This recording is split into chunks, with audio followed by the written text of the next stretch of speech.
क्या एक बहन का सोशल मीडिया पर इंसाफ मांगना सही है या किसी की मौत को रील्स और प्रमोशन में बदलना बेरुखी की एक नई मिसाल है। इंदौर के कारोबारी राजा रघुवंशी की उनकी पत्नी सोनम रघुवंशी द्वारा हत्या किए जाने का मामला लगातार सुर्खियों में है। इस हत्याकांड में एक ओर जहां हवाला ट्रांजैक्शन, प्रेम संबंध और साजिश की परतें खुल रही हैं, तो दूसरी ओर यह घटना समाज, विवाह और रिश्तों की समझ पर भी सवाल खड़े कर रही है। राजा सोनम और राज की चर्चाओं के बीच अब राजा की बहन सृष्टि रघुवंशी के सोशल मीडिया रील्स को लेकर भी सवाल खड़े हो रहे हैं। कंटेंट क्रिएटर सृष्टि को लेकर लोग कह रहे हैं कि वो अपने भाई के गायब होने और उसकी मौत के बाद उससे जुड़े वीडियोस इंस्टाग्राम पर डालकर लाइक और फॉलोअर्स कमा रही है। वहीं सृष्टि का इसे लेकर दावा अलग है। इस वीडियो के जरिए लोगों के आरोप और सृष्टि के दावे को समझने की कोशिश करते हैं। बीते 11 मई को राजा और सोनम की शादी हुई, जिसके बाद वे 20 मई को हनीमून के लिए मेघालय चले गए। 24 मई को परिवार का दोनों से संपर्क टूट गया, जिसके बाद इस हाई प्रोफाइल मामले की पुलिस लगातार जांच करती रही।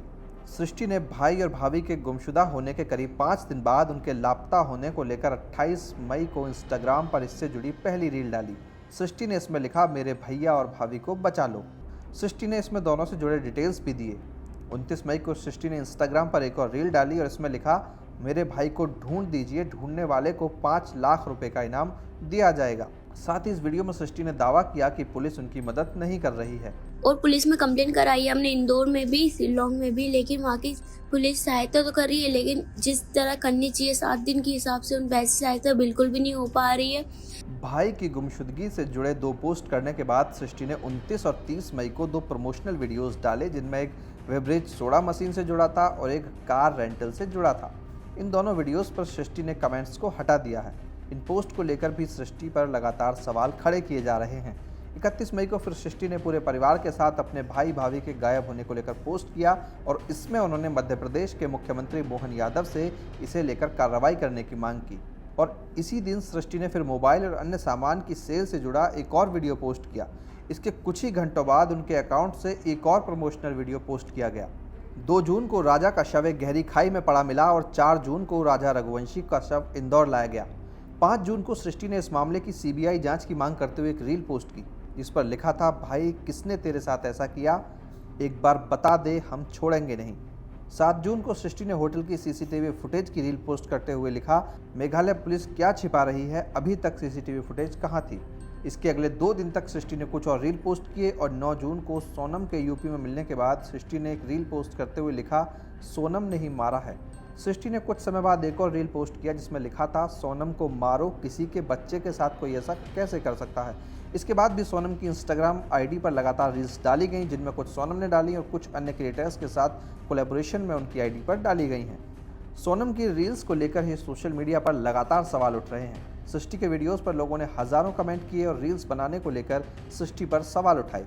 कई लोगों ने सृष्टि से कड़े सवाल पूछे हैं तो कई लोगों ने उनकी आलोचना की है। एक यूजर ने लिखा, तुम्हारा भाई मर गया और तुम इंस्टा पर व्यूज और फॉलोअर्स के लिए वीडियो डाल रही हो। एक अन्य यूजर ने लिखा, सोनम रघुवंशी ने जो किया उसका फैसला कानून करेगा, पर तुम जो कर रही हो उसका फैसला भगवान करेगा। कैसे एक रिश्ते का सहारा लेकर व्यूज बटोर रही हो, शर्म आनी चाहिए। एक यूजर ने लिखा, पत्नी ने पति की हत्या कर दी और बहन भाई की मौत से पैसे, व्यूज और फॉलोअर्स कमा रही है, शर्मनाक। इस तरह हजारों लोगों ने सृष्टि पर सवाल उठाए हैं। सृष्टि ने 10 जून को एक वीडियो पोस्ट किया और इस मामले पर अपनी सफाई दी। सृष्टि ने जो कहा वो आप सुनिए। आज जो भी लोग ये बोल रहे हैं कि मेरे भाई की मौत को फॉलोअर्स और व्यूज में बढ़ा रही हूँ, तो ऐसा कुछ भी नहीं है। अगर मैं पोस्ट नहीं करती, वो पोस्ट वायरल नहीं होती, तो शायद मेरे भाई के कातिलों का आज पता नहीं चलता। हम लोग अगर चुप बैठ जाते तो आज ये केस 2-3 दिन में ही बंद हो जाता। हमने कितने ही केसेस देखे जो 2-3 दिन चलते उसके बाद बंद हो जाते। कातिल का पता नहीं चल पाता। मुझसे जो बन पड़ेगा मैं वो करूंगी मेरे भाई के लिए। जिससे लड़ना होगा, केंद्र सरकार, मेघालय सरकार, जहाँ तक जाना होगा मेरी आवाज में वहां तक पहुंचाऊंगी। जिसको जो बोलना है, गलत बोल रहे हो, जो लोग जो सही बोल रहे हो, मुझे नहीं पता आप लोग क्या क्या बोल रहे हो। मैं हर जगह देख रही हूँ, मुझे पता चल रहा है, ट्विटर पे, फेसबुक, इंस्टाग्राम, हर जगह मेरे को ट्रोल किया जा रहा है। आपको जो करना है आप लोग क्या कर रहे हो मेरे भाई के लिए, आप तो मुझे ही वो कर रहे हो। जबकि आपको सोचना चाहिए कि एक बेटी अपने भाई के लिए कहाँ तक आवाज उठा रही है। आपको मेरा सहयोग करना चाहिए, साथ देना चाहिए। तो आप लोग तो मुझको ही ब्लेम कर रहे हो। तो आप मैं क्या बोलूं, पर मेरे भाई को इंसाफ दिलाने के लिए मुझे जहाँ तक जाना होगा मैं वहां तक जाऊंगी। जो करना पड़ेगा, जिससे लड़ना होगा मैं लड़ूंगी। राजा रघुवंशी की हत्या के बाद सृष्टि रघुवंशी सोशल मीडिया के जरिए लगातार इंसाफ की मांग करती रही हैं। साथ ही उन्होंने कुछ प्रमोशनल पोस्ट भी डाले हैं। उनके वीडियो, अपील और भावनात्मक पोस्ट को कुछ लोगों ने साहस की तरह देखा, जबकि कुछ को यह एक मौके का गलत फायदा उठाना लग रहा है।